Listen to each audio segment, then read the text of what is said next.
আজকে সারা ভারতবর্ষ জুড়ে এক কঠিন যুদ্ধের দামামা পরিবেশ তৈরি হয়েছে বলে আমরা সোশ্যাল মিডিয়া থেকে বিভিন্ন মিডিয়া থেকে জানতে পারছি।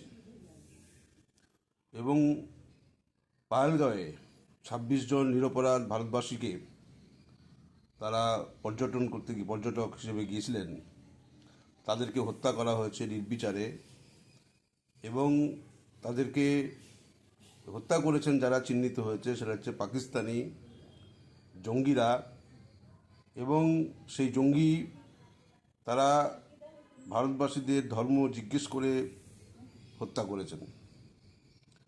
আমরা উদ্দেশ্য সম্পর্কে সচেতন ছিলাম যে ভারতবর্ষের যে ধর্মনিরপেক্ষ চরিত্র তাকে বিনষ্ট করা এবং ধর্মের ভিত্তিতে মানুষকে বিভাজন করা, এই ঘটনাগুলির মধ্য দিয়ে মানুষকে বোঝানো যে মানুষের মধ্যে বিভাজন সৃষ্টি করার যে চক্রান্ত, সেই চক্রান্ত আমরা পরিষ্কারভাবে দেখতে পেয়েছি। আমরা ভারতবাসীরা সত্যিকারই আমরা হতবাক হয়ে গিয়েছি যে বারে বারে একটা এই ঘটনা জঙ্গিরা আমাদের দেশে ঘটাচ্ছে। এবং এই জঙ্গিদের মদতদাতা হচ্ছে পাকিস্তান, এটাও পরিষ্কার। বারবার এই পাক অধিকৃত কাশ্মীর থেকে যে গোলাগুলি চলার মধ্য দিয়ে মানুষের জীবনকে অতিষ্ঠ করে দেওয়া, ভারতবাসীদেরকে বিব্রত করা, এইটা হচ্ছে একটা স্থায়ী ব্যাপার হয়ে দাঁড়িয়েছে। স্বাভাবিক কারণেই ভারত সরকার একটা উদ্যোগ গ্রহণ করেছেন যে সর্বদলীয় বৈঠক করে আমরা সিদ্ধান্ত গ্রহণ করব, যে সিদ্ধান্তের মধ্য দিয়ে এই সমস্যা উগ্রবাদী, জঙ্গি, বিদেশাগত এবং দেশের মধ্যে যদি থেকে থাকে তাকে আমাদের নিয়ন্ত্রণ করতে হবে। এই প্রথম বিজেপি সরকার তারা সর্বদলীয় বৈঠক ডেকেছেন। এতে অত্যন্ত গুরুত্বপূর্ণ সর্বদলীয় বৈঠক।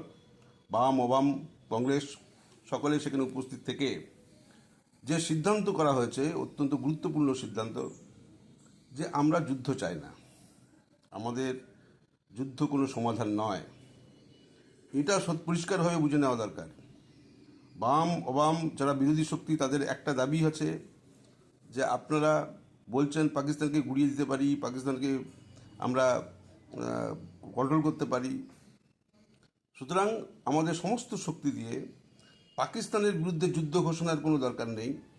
আমরা সাধারণ মানুষ, আমাদের শত্রু না। সাধারণ পাকিস্তানি মানুষ এবং ভারতবর্ষের মানুষ একই জল হাওয়াতে বসবাস করেন। সুতরাং আমরা চাই এই জঙ্গি দমন করতে হবে। পাকিস্তানের মাটি থেকে যে জঙ্গিদের সৃষ্টি করা হয়, ধর্মকে আশ্রয় করে জঙ্গিদের সৃষ্টি করা হয় এবং জঙ্গি তৈরি করে আমাদের ভারতবর্ষকে বিভ্রান্ত করা, বিব্রত করা, খুন করা, হত্যা করা, এই চক্রান্ত সারা বছর ধরে চালানো হয়। এর থেকে একটা স্থায়ী নিস্তার আমাদের পেতে হবে।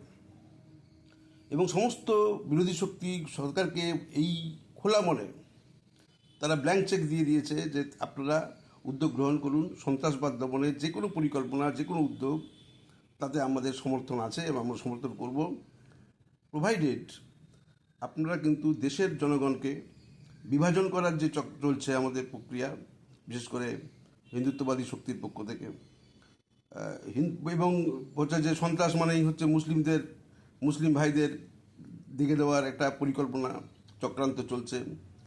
এবং দেশের ধর্মনিরপেক্ষতার যে আদর্শ, সেই আদর্শকে সামনে রেখে আমাদের এই লড়াইকে, অর্থাৎ সন্ত্রাসবাদ জঙ্গি দমনের এই লড়াইকে চালিয়ে যেতে হবে।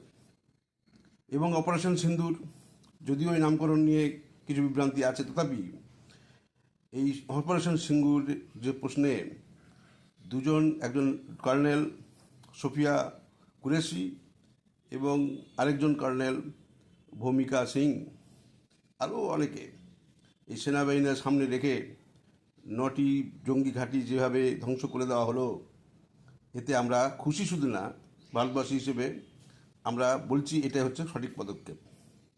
কিন্তু মনে রাখতে হবে এর মধ্যে যে পাকিস্তানও বসে থাকবে না। তারাও যুদ্ধের দামামা বাড়ানোর জন্য আমাদেরও 15 জনকে ইতিমধ্যেই সাধারণ মানুষকে খুন করেছে। হত্যা করেছে এবং দাবি করছে তারাও বিমান নাকি ধ্বংস করছে। আমরা এটা বলতে চাইছি আজকের দিনে যে যুদ্ধ কোনো সমাধান নয়। যুদ্ধ দিয়ে মানুষের রুটি রুজির সমাধান হয় না, কোনো সমস্যার সমাধান হয় না। স্বাভাবিক কারণেই সন্ত্রাসবাদ এবং জঙ্গিবাদকে ধ্বংস করা হচ্ছে আমাদের লক্ষ্য এবং পাখির চোখ। সুতরাং এই লক্ষ্যকে সামনে রেখেই কাজ করে যেতে হবে এবং পাকিস্তানের বিরুদ্ধে যে চাপ সৃষ্টি করা সে চাপ সৃষ্টি আন্তর্জাতিক মহলে এবং জাতীয় স্তরে করতে হবে। এবং মনে রাখতে হবে ভারতবর্ষের ধর্মনিরপেক্ষতার যে চরিত্র, হিন্দু মুসলমান খ্রিস্টান জৈন পারসিক সবাইকে একত্রিত করে ভারতবর্ষের এই সমস্যা থেকে সন্ত্রাসবাদ এবং জঙ্গিবাদ দমনে নির্মূলকরণের যে কর্মসূচি তাকে বাস্তবায়িত করতে হবে, কোনো বিকল্প নেই। এবং যারা ভারতবর্ষের মধ্যে ভারতের মানুষের মধ্যে বিভাজনের জন্য উসখুস করছেন এবং মিডিয়াতে ব্যবহার করছেন, তাদের কাছে আমাদের সতর্কবাণী দেওয়া উচিত। ধর্মনিরপেক্ষতার চরিত্রকে যে কোনো সূত্রে নিজের মনে এবং মননে গেঁথে ফেলতে হবে, এর কোনো বিকল্প নেই। আমাদের দেশকে যারা বিভাজিত না করতে পারে, হিন্দুরও দেশ, মুসলমানের দেশ, খ্রিস্টানেরও দেশ, যারা ভারতবর্ষে বসবাসকারী নাগরিক তাদের দেশ, এই দেশকে অখণ্ডভাবে রক্ষা করার জন্য, ঐক্যবদ্ধ করার জন্য আমাদের থাকতে হবে। এবং কোনো যুদ্ধ নয়, যুদ্ধের পরিস্থিতি মোকাবিলা করার জন্য যত রকমের প্রচেষ্টা আছে কূটনৈতিক লেভেলে সেই প্রচেষ্টা আমাদের চালাতে হবে।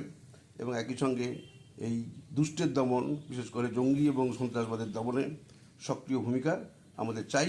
এই কটি কথা বলতে চাই যে আমরা ভারতবাসী হিসেবে যেন সবসময় ঐক্যবদ্ধ থাকি। ঐক্যই হচ্ছে আমাদের জয়ের চাবিকাঠি।